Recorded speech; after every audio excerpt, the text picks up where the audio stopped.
of Midlothian Chamber of Commerce. Welcome to today's luncheon, highlighting our local and regional economy and workforce trends. We're glad you have joined us. And I will tell you, this luncheon, as Kyle will tell you, has been more than a year in the planning, because it was supposed to happen last May or June, and of course, COVID.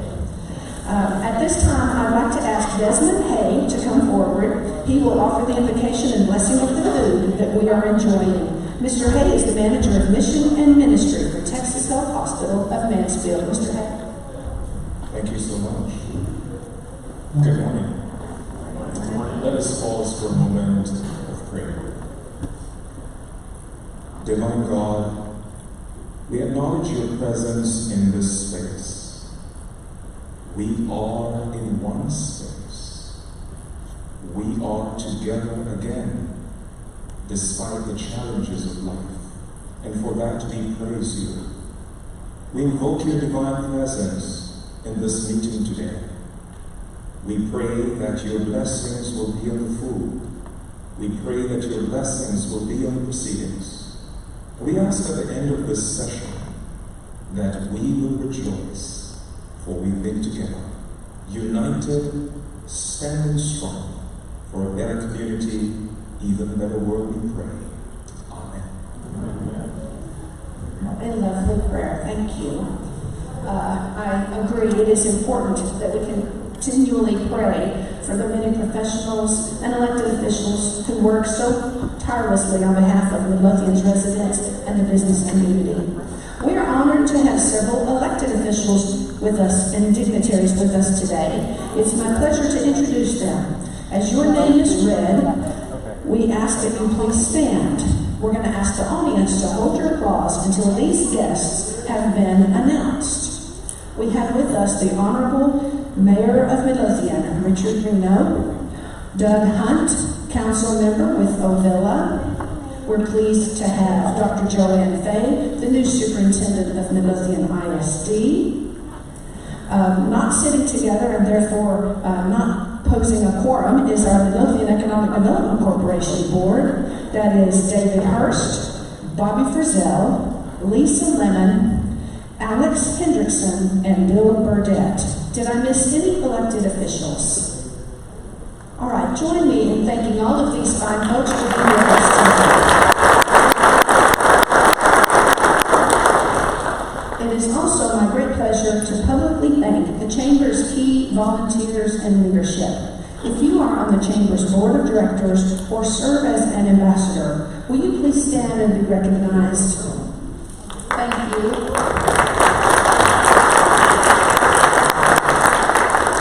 These are hard-working individuals, and as a reminder, the Chamber belongs to you, the members.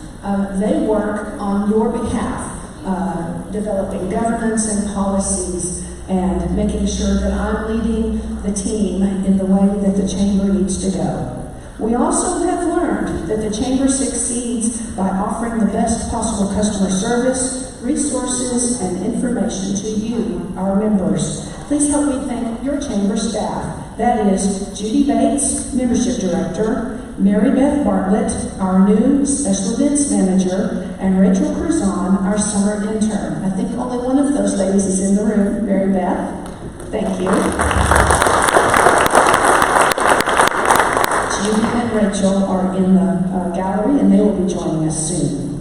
Of course, today's event would not be possible without our presenting sponsors, Chmura Economics Analytics and Texas Health Hospital of Mansfield. To both of these organizations, we thank you very much for your support of the Chamber and this event. We also greatly appreciate our VIP corporate sponsors today. They are Martin Marietta, Texas State Technical College, Town Square Title, Pinnacle Bank, and Lafarge Wholesome.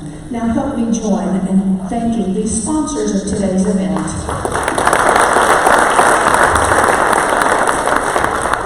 What fun it is to introduce this next person, Kim Kaiser-Hayes, to the podium. Kim is the Sales and Marketing Coordinator for Chmura Economics and Analytics. And of course, you all know that she is the most recent Special Events Manager for the Chamber of Commerce. Kim, please join us up front. Of course,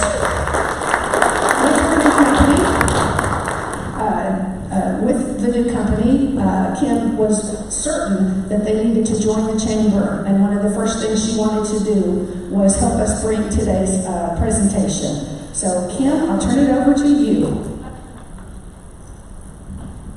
Well, what a full circle moment this is. I'm now I can say I'm a proud member of the Chamber, but I think since I got here, I was a member of the Chamber.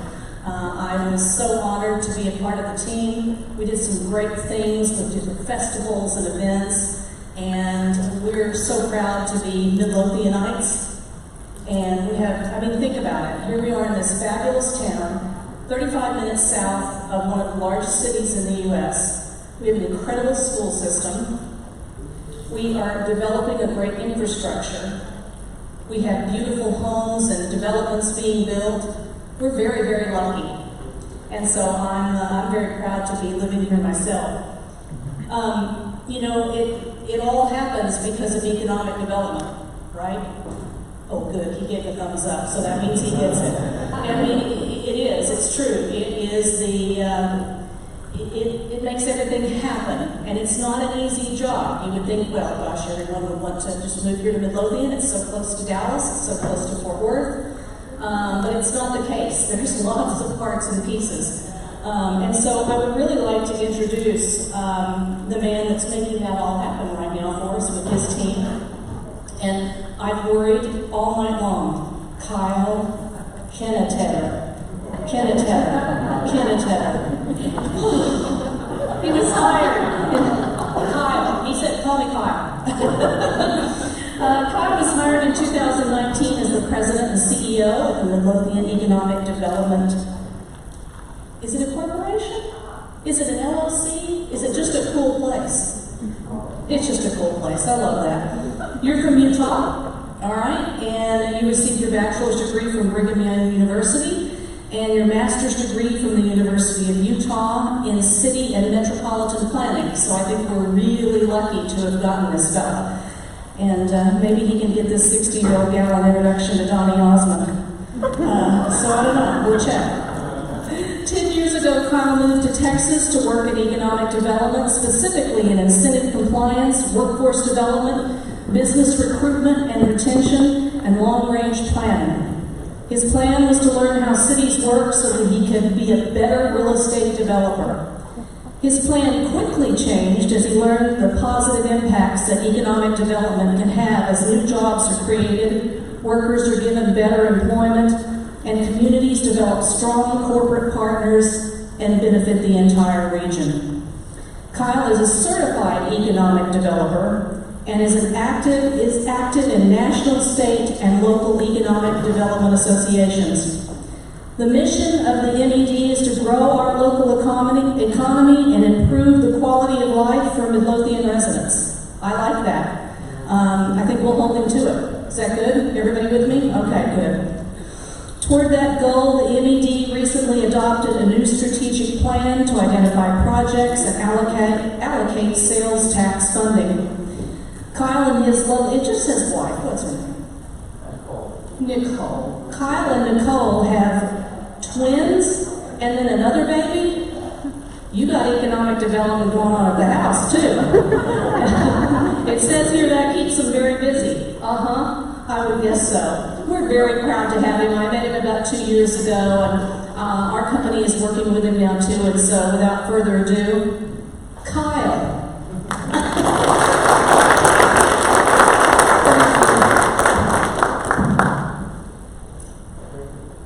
How's everybody doing?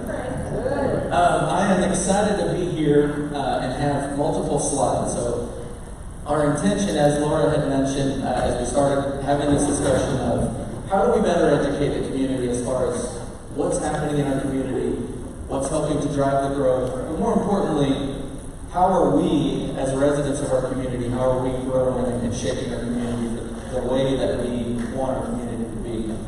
Recently, we just had a joint workshop with the city and with the school district, and one of the school district members, or one of the school board members, said we should create not another community, we're not trying to be like somebody else. We should try to create Midlothian plus, right? Growth is here, and so our charge is how we grow it. And that's what I'll take you through as we go through today. Appreciating acknowledging our board. They are all community resident volunteers. They give up their time. Economic development is a local community sport. We bring in our own to grow the community that we want. And so thank you to each of the board who are here. Also, Belinda in our office, she's the one who really does everything behind the scenes. So with that, if we look at Midlothian today, as we were driving around, as you think of your neighborhoods, growth is at the top of everybody's mind, right? Residential development is going up throughout the city. We're experiencing significant growth within our community. It dominates our social media, local conversations.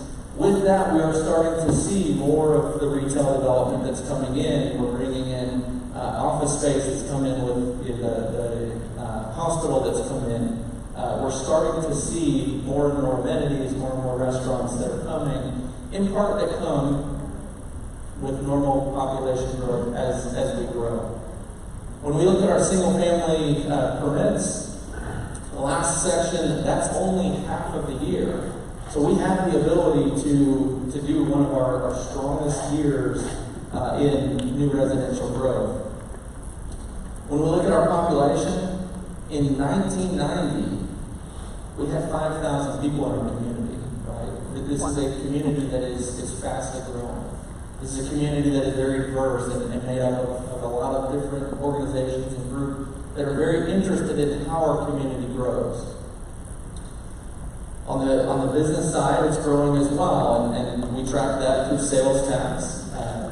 We continue to see very strong commercial growth within the community. And ultimately for our residents, the indicator that we use is county average employment. You can see we've continued to have growth. Just over the last year, we've seen a 6% increase in wages, and we'll talk about that more later in Mark's presentation. So with all of the growth that happens around us, where does economic development fit in, right? And ultimately, economic development, to put it very simply, it is the programs, the groups, policies, activities that we do to influence future development. Growth is coming, right? Individual property owners have the ability to sell their property. Zoning is in place that gives property owners the ability to build what is allowed under that zoning plan. So growth is coming. Where economic development fits in is how we grow. So a couple of examples that I wanted to illustrate, and this is what we really focus on as we look at economic development. As we look at projects and as we go through, how do we change from good jobs, the good companies, and how do we help bring in, what we're referring to as the better companies? And ultimately we look at that selfishly as a local community. What are the type of jobs that we're creating, right? What do they pay? What's the work look like, right? Are those the kind of jobs that our community wants? There's also another piece of that of, when we look at the type of projects, the type of jobs, are they lower skill or are they higher skill, right? And those things are very important. We have several of our education partners who are here in the audience at Midlothian, and that's one of the things that we have really focused on for years and continue to be very dedicated to, is to make sure that, one, our residents have access to higher education, that our residents have access to increase their skills to go out and find better employment so that they can support their families and live better lives. One of the other things that we look at is the impact of new growth and what that will look like, right? And so here we have, a typical distribution facility that is very important. They say right now the statistic for every $1 billion of new online sales, 1.25 million square feet of new industrial space is needed. So, if any of you are like me, most of our shopping now happens online.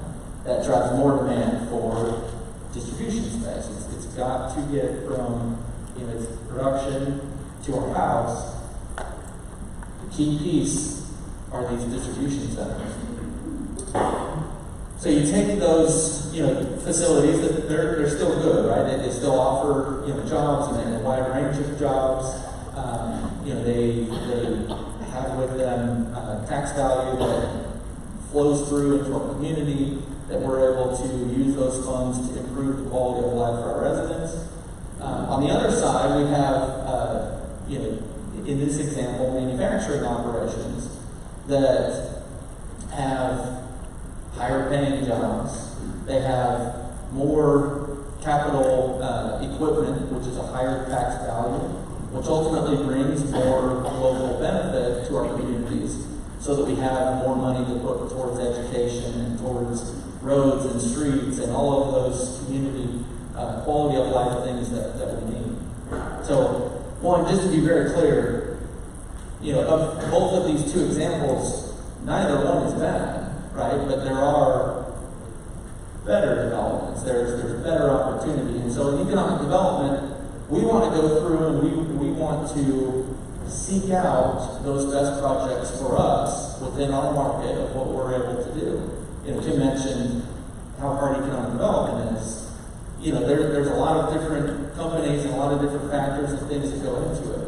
Everybody would love to have, the top project of what it is, and there's a series of different factors that go through. So ultimately, we have a local team that works together to go out and recruit those projects and to leverage and use our local resources to be able to work with companies that ultimately will bring back projects that locally we benefit. So I want to talk about 5 different economic development organizations and tools that we have locally within the city of Midlothian. So the first one is the Midlothian Economic Development Corporation. That is our entity. That's the one that I'm employed with, and the board that we acknowledged here at the beginning of our meeting. We are funded through sales tax dollars. We take 0.5% of all sales tax dollars, and they can be used for very specific projects that state legislature has found generate new economic activity. Really, at the basis of that program is this idea that if we bring in companies that export a product or service outside of our region, those sales ultimately come back, pay the local workforce, the taxes that are paid on that facility, that's new money, that then generates new activity locally for local dollars to be spent. So, as an example, we have Innis, who's here. They're a company that covers across the United States with multiple different locations. As they sell different products, those revenues come back locally to our community. That then creates those jobs. The money that is paid in their taxes is new money to our region. Those employees are able to go out and spend dollars for our hospitals, our medical industry, and our restaurants. And it's able to help further circulate those local dollars. The next organization is Midlothian Community Development Corporation. They are very similar to our organization, but they have the ability to do a couple of additional projects. So they can do everything that we can do, but they can also allocate their funding for community and recreational facilities. And so the most notable project that they've recently done was participation with the city on the expansion of the community park. Midlothian Development Authority, so that is a site-specific TERS, what it's called, where they're able to collect revenue that ultimately can go at railroad and be reinvested to make sure that these locations have infrastructure that companies need. That's another tool that we have. The last two, the City of Midlothian and Ellis County, through their general fund, they have the ability to participate with abatements is the most common tool. Through that tool, they only have the ability to abate or lower the market value of new taxable value. So when a company comes in, they can, right now it's maybe a greenfield site. Everything that they build is new value to our community. They have an ability for up to 10 years to do a tax abatement agreement that ultimately comes in and helps to lower the upfront costs. These companies are building facilities that will be here for years to come. Some of the long-term examples in our community that we had, the Target facility, that was a project many years ago that had a tax abatement that has since expired. But here, they continue to keep contributing into our community, bringing in new dollars. So the city and county are two other very strong partners. So one, I wanted to go through and just kind of give an update on some of our active projects here in kind of the final few minutes, and then talk about some of the recent ones that have recently come. One of the things that I want everybody to make sure that they know is that each of these projects, our economic development partners and those tools that we have, as we go through and we look at each project, we're making sure that Midlothian residents benefit, right? That it is a good deal for us to do that agreement and ultimately to work with that company. The company benefits, right? I mean, it helps to lower their costs, so truly it's a mutually beneficial project that everybody's able to work together. So one of them, Ash Grove, just going very quickly. So here, this was a great project where we were able to modernize a facility, help to bring in some environmental controls into the facility, and it ultimately helped the company economically as well. Buckley Oil, so one of the things I wanted to highlight here, it doesn't matter that it's a big company, you can also have smaller companies, right? The size of the company doesn't matter, it's the type of company. The key is that they are bringing in new money into our region, helping to make the economic pie bigger. Google, this is a project that obviously has brought a lot of notoriety to our community and helped put us on the map in a lot of ways, so to speak. This project will generate hundreds of millions of dollars for our school district and system. Methodist, as we talked about over the last couple of luncheons and heard from them, this one was a little bit different in that our agreement with them is solely about infrastructure. It helped to open up new roads that will lead to further development. Also, we look at some companies that will come in and help to drive demand, and so we future demand for other product. And so as we look at the hospital coming in, if you drive especially around it, you will see a lot of office development that's coming in, really driven by the desire to be closer to that facility. So a couple of projects that we have recently approved, and I kind of put this as in the pipeline. So these are projects that we have approved agreements with. They haven't necessarily received their benefit yet. A couple of things that I wanted to highlight on these projects. So as we go forward, as we do projects, we will focus really on three very specific things. So the number of jobs, the total wages, which helps us to get an average wage, that we try and push for wages that are at or above our county average wage. And then the last one is our taxable value. So a project that we did that ultimately helped Gerdau is Ellis Solar. This is a project that will help bring in and help ultimately lower costs at their facility.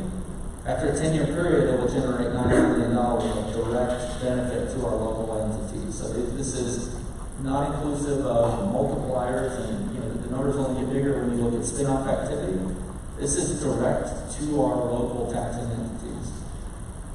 Sunrider, they're under construction right now out of the business park. So Midlothian Economic Development, we came in, we put infrastructure in place, and a few years later, we've worked to help find companies that will come into the area. So Sunrider, they're currently under construction if anybody wants to go out and see it. Vision Engineering, they're also out at the business park. It's a smaller company. Again, we have the ability to use these tools for any size of company. It doesn't have to be bigger companies, it can be smaller companies. Obviously, the incentive and participation is proportional. What is most important is the type of business and that they're ultimately growing our economy. Logistics property, so this is one that they're bringing in speculative space, so they don't have a tenant. The benefit of this really is only the real estate portion. They help us also to further get on the map and drive future development. And so this is a minimum. Once the company is in, the project will only look better. And then sent out the recent one that we've approved. They are a perfect example of a company who, they manufacture their impact on, our road system, and everything is significantly lower. Very high, higher paying jobs that require, technical education, certificates. So as we look forward at future opportunity, again, our primary focus is areas where we can bring in companies that will export product and service. Because of our community and where we're at in our long-term growth, industrial are the companies that make the biggest thing. They don't have to be industrial. They could be companies that are office companies that export service. It could be a software company. However, in looking at our immediate market demand, most likely those are industrial companies coming into our area. So wanted to show this map. Midlothian Business Park and Railroad Business Park are the two areas that we have existing infrastructure. Those are the areas that companies are looking today. We went ahead and threw up kind of that blue color. Those are all sites that are already spoken for, they're already taken. And so one of the things that you can see is that there's really only a couple of these larger sites that companies are looking for. And so one of the things that we will see is the market push for new areas that can bring in new development.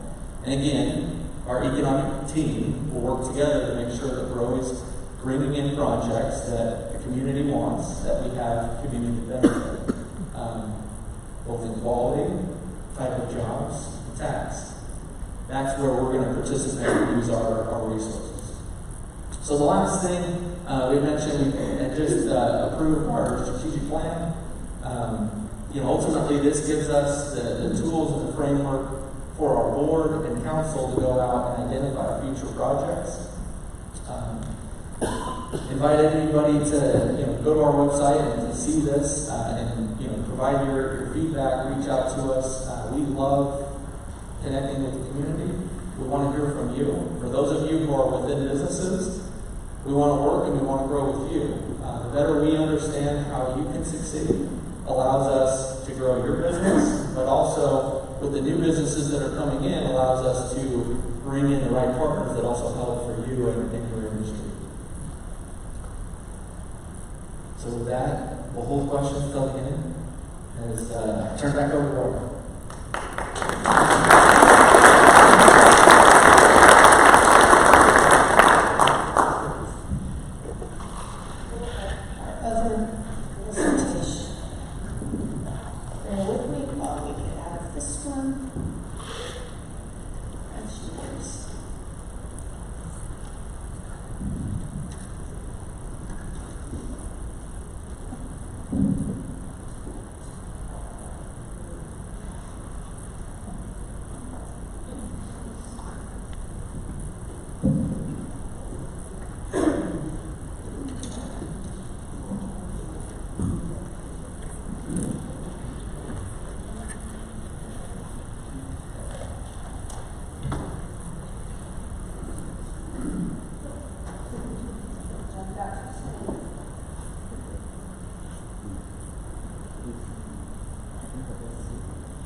Health Hospital of Mansfield to come forward and introduce himself and our next speaker.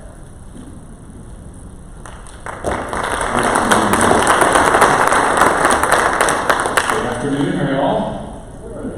Good. My name is Kenneth Rose from Texas Health Hospital Mansfield, about 10 minutes north of you on 287. I was excited this morning getting ready, coming to an event in person, getting to talk to people again. And then I remembered that I get a little nervous talking to big groups of people. So then I panicked.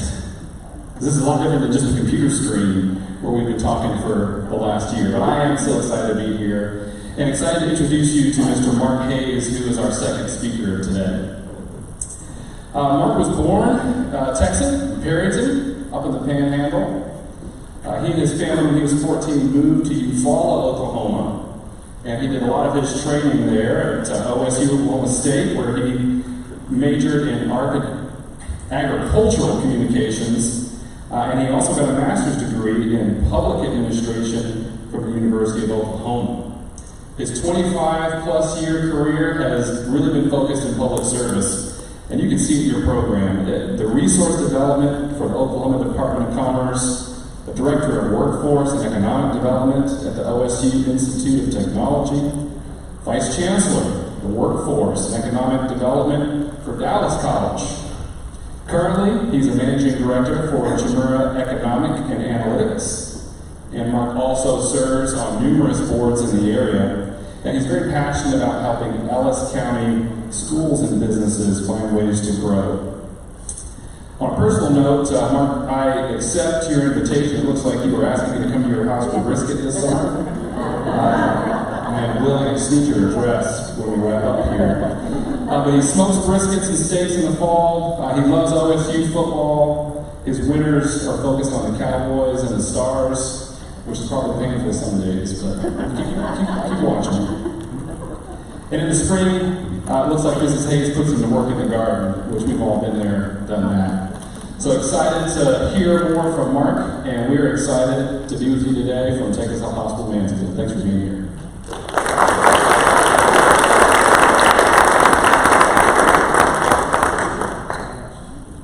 Well, it's great to be here. The first job I had out of college, and probably a few of us in here that went to college and got out of actually doing what we went to college to train for.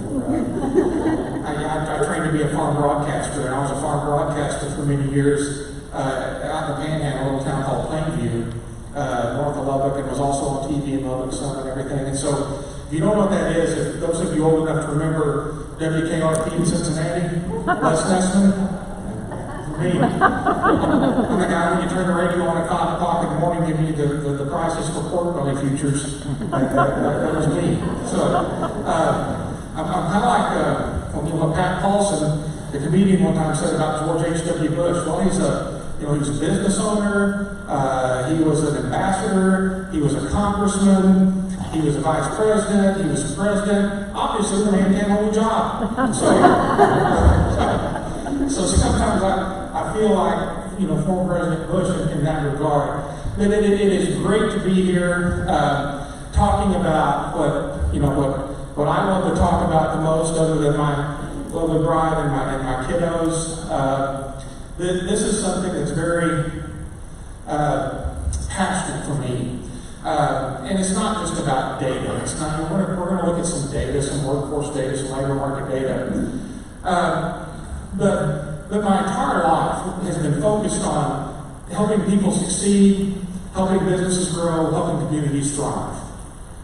And that's what it boils down to. And so everything I do that I've done in my professional life, I've tried to make it fit that mold, and it has. I've been very, very blessed, very fortunate. I went to work for Chmura. Gosh, it's been January, and it's been a ride. I've known Chris Chmura, who founded the company in 1998. I had gone to D.C. for a meeting with some Department of Defense officials in the Economic Development Administration. They're the Office of Economic Adjustment. What they do is that they come in if there's a base closure or something in a community, and they pour federal dollars to help that community recover. And so I went and talked to them and I said, I want to do a project where I want to analyze the impact of military installations on small businesses in the state of Oklahoma. And they said, sure, we got money for that. And here's the lady you need to talk to, Chmura. And she had done some amazing work. And so in Oklahoma, I hired her to do this study for us. They still talk about it, how great it is. In 2015, she developed what's called Jobs EQ software. Chris is a former chief economist with the Federal Reserve Bank of Richmond. She became chief economist for SunTrust Bank nationwide, and then started her own company. So basically, a lot of economic impact studies that they do for cities, for companies, for nonprofit organizations. And there's Dr. Chmura there. She's speaking up in Frisco this afternoon at the Texas Economic Development Council's mid-year meeting. Offices in Richmond, Cleveland, and Midlothian. We're glad to be here. Pardon? Yeah, exactly. Here you go. We're economists, data scientists, statisticians, or business professionals who care about helping their community grow. Driven by client satisfaction and success. And I know a lot of people say that, but the thing is, I was so impressed because, we'll show you some of the software in a little bit. But there's a live chat button up there. You go to websites and you'll see a button that says live chat. With our software, you go in there and you hit the live chat button. You're not talking to a customer service rep. We will have a PhD trained economist talking to you within 60 seconds. And that's how focused Dr. Chmura is on customer satisfaction and really getting the problem solved. Excellence first priority, customer service and data quality. So, I'm going to say some things here that Kyle will probably shudder and probably try to, get me to shut up. That's fine. I'm getting old enough, I get told to shut up a lot. So, take a little bit look first at some of our national overview pictures of things that affect us here locally. Don't mean to chart and graph you to death. This one's pretty telling. Those of you in this room that are business owners or in the education business, you live this, and you see the drop over on the far right, 2020. Guess what that was? Now you see this recovery. And there was some debate on would it be a gradual recovery? All signs are saying no, it's not very gradual. It's a slingshot effect. People tired of being cooped up, tired of not being able to travel, not being able to associate with other people. So we're seeing this slingshot of a national recovery. Vaccine certainly helped that picture as well. Gave people more confidence to go out and about and be closer with others. You've heard this talk of herd immunity.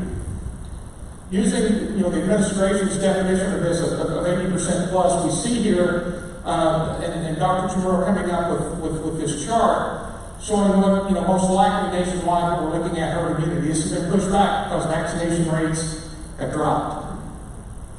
And so this keeps getting pushed further out. And when we look at specific states, it doesn't show up well here in Texas, it's dark blue. So it looks like full herd immunity in Texas doesn't happen until March of next year. You see some of the other states doing a better job with this for a variety of factors. But full herd immunity in Texas doesn't appear to be coming our way until next spring. I want to talk a little bit about this. This has been in the news a lot lately. We talk about minimum wage. And you've seen some major multinational corporations that have made the announcements, even before the pandemic, of increasing their minimum wage. Amazon, Walmart, McDonald's, I think, announced even for their non-franchisee stores, they're going to get to $15 an hour soon in McDonald's. So I look at this and we look at this chart, and to me it's very telling. We see minimum wage, $7.25 an hour. been that way for many, many years. It hasn't kept up with worker productivity. If it kept up with worker productivity, the minimum wage would be $24.18 an hour. No one's suggesting that we have a $24 minimum wage. But this gives you an example of how workers seem to be falling behind in a lot of areas of the country. And they're working, trying to get to that level. They work 2 jobs, 3 jobs, trying to get to that level. No one I know of likes to work 2, 3 jobs. Most people who do that do it out of necessity. They have to. This is from MIT. MIT did this for every county in the country. You can go to this website, you can see this yourself. They may have updated it since I put the slide in there. They update it every quarter. This is for Ellis County. To give you an example of what the workers out there face. If you are a single adult with 1 child or with no children, living wage in Ellis County is $15.21 an hour. That's what I always told my kids. You want to see your bank account empty out in a hurry? Start having kids. Look at here. Single parent with 1 child. That living wage is approaching $31 an hour. And I know a lot of our higher ed partners are in the room here, and I worked several years at Dallas College. I will tell you, there aren't many things that you can get out of, graduate from a Dallas College with an Associate of Applied Science degree where you start at $30.73 an hour. There aren't many bachelor's degree programs out there where you start at $30.73 an hour. This is what we face. This is why you see people that fall behind, that we see the shrinking of the middle class in this country. Look what happens when you start adding kids to the mix. How much that is. And for calculation purposes, that before taxes, that's around $64,000 a year. Why? Here you go. Look at that. The housing, the child care, medical costs.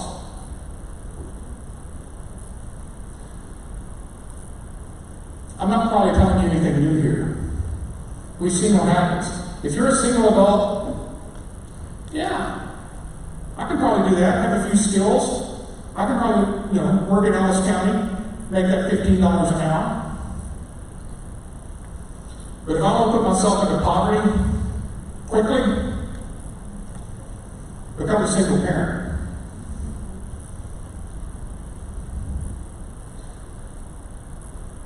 Award gaps.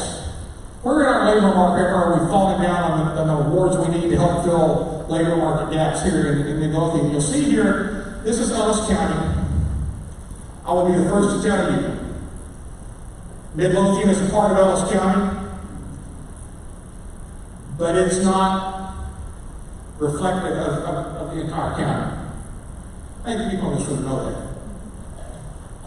Generally higher income in this community than we see in other parts of the county.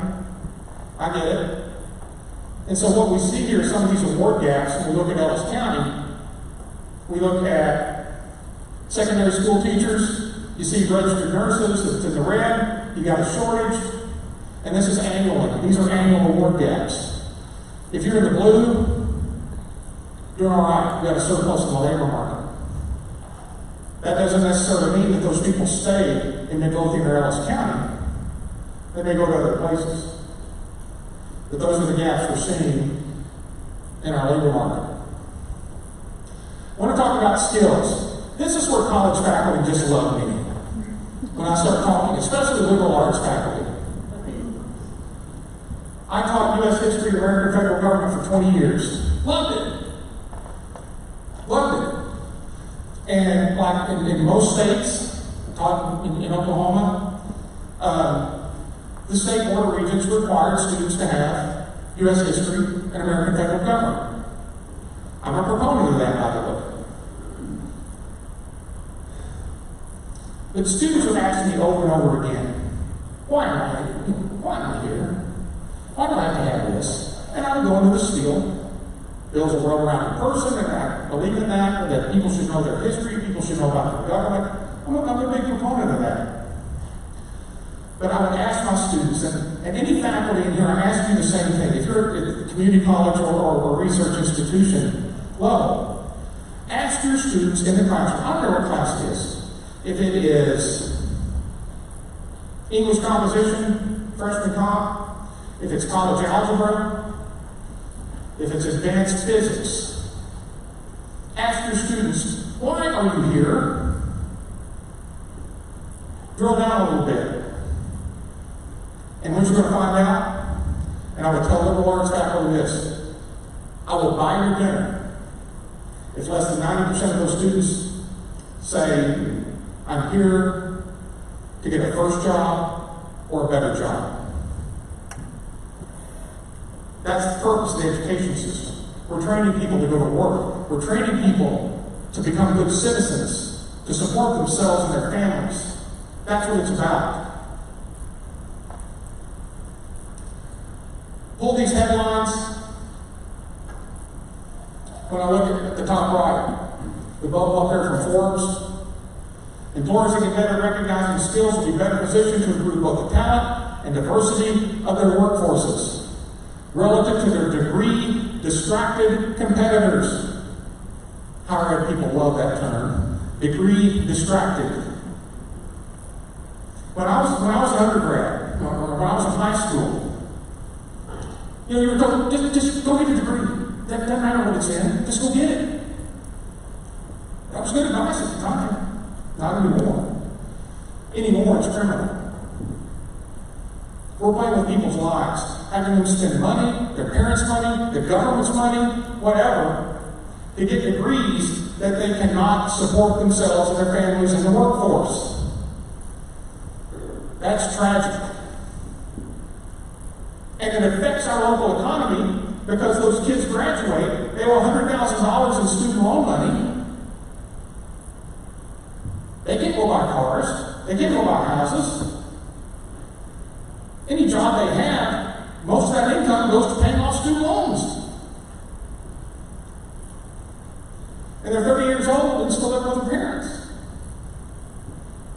That's the consequences of what I call laissez-faire higher ed. Because we are not helping students focus on the demands of the labor market to get jobs that can support themselves and their families.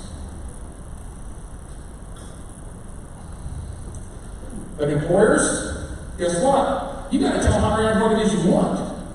What do you want? What kind of skills do you want?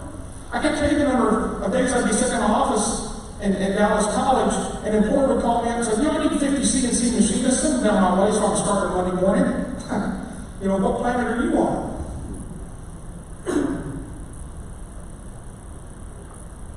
Higher ed has to know what skills do you want these students to learn.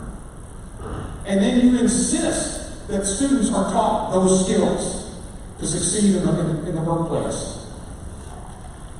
Codify skills for your industry. Apprenticeships. Started an apprenticeship program in Dallas, started with 0, and when I left last fall, we have over 10,000 apprentices. It's something employers are looking at and they're you mean I have to pay students when they're sitting in the classroom? Yep. Sure do. You pay them 2 days a week sitting in the classroom, 3 days a week on the job. Don't want to do it? Okay, your competitor down the street is. And guess what? Those workers hang with you longer. It builds retention, which in today's economy is even more important than bringing them in the first place. Can you keep them? If you're in secondary higher education and teaching skills that aren't relevant to the job market, shame on you. Why are you wasting people's time and money? If you're in economic or workforce development and you aren't doing something about educational institutions teaching irrelevant skills, shame on you. If you're an employer or workforce investment board and allowing tax dollars to be spent on teaching irrelevant skills, shame on you. The region regions, the communities who get this right, are the communities that are going to thrive. They will attract young talent. They will keep young talent. While the community down the road dries up and blows away. Why is that? We want to make sure that we know that digital skills will become more relevant in all occupations. I was in D.C. a couple of years ago meeting with Microsoft people, some muckety mucks with Microsoft. And they had pulled the catalog for Dallas College, course catalog. And they said, why are you teaching Microsoft Office skills at the community college level? Why are you doing that? Our students here are masters of Microsoft Office in the 5th grade. You know, if you apply for a job with me, don't put on your resume, you know, expert in Microsoft Office. I'm going to assume you are. You better be. So I came back and said, why are we teaching 8, 12, 16-week college courses, credit courses, in Microsoft Office? That's an incredible waste of resources. We should be teaching this for 3 hours, 9 to 12 a.m. on Saturday morning, charge people $25. Those are the kind of things that higher ed needs to get off its duff and think about. What are we doing to meet the needs of the local labor market? We have to understand the foundational supply-demand aspects of our labor market. What does our labor market need? What is it going to need 5 years from now? 10 years from now? Do we know? We can make projections, sure. I'll show you. And what about vulnerable populations? You know, Texas and among other states is a lock them up and throw away the key state. We lock up a lot of people. And I saw the figures, and I have to get these updated. The number of people that we locked up for possession of weed who have a criminal history now. In 5 years, it's going to be legal everywhere in the country. It's coming. Texas may be the last one to adopt it, but it's coming. And so we're locking people up. We're giving them a criminal record for something that I could go down to the local Walgreens and buy cough syrup over the counter that has more kick to it. And what's happening? We are destroying our labor force doing things like this. Now, I'm not saying people shouldn't be punished for breaking the law. They should.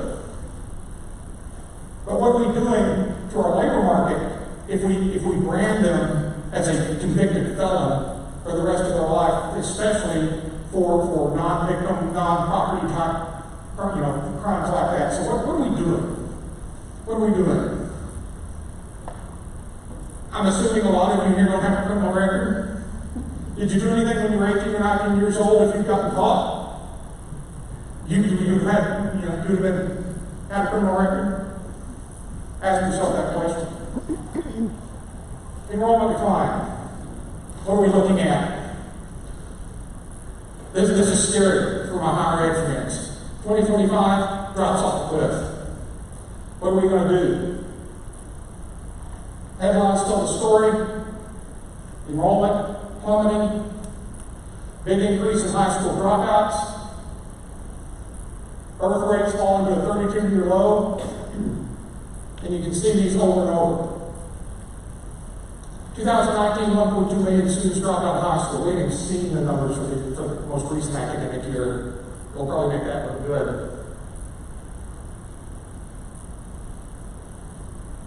Only 2 ways to increase GDP: increase the size of the workforce, increase the productivity of the workforce.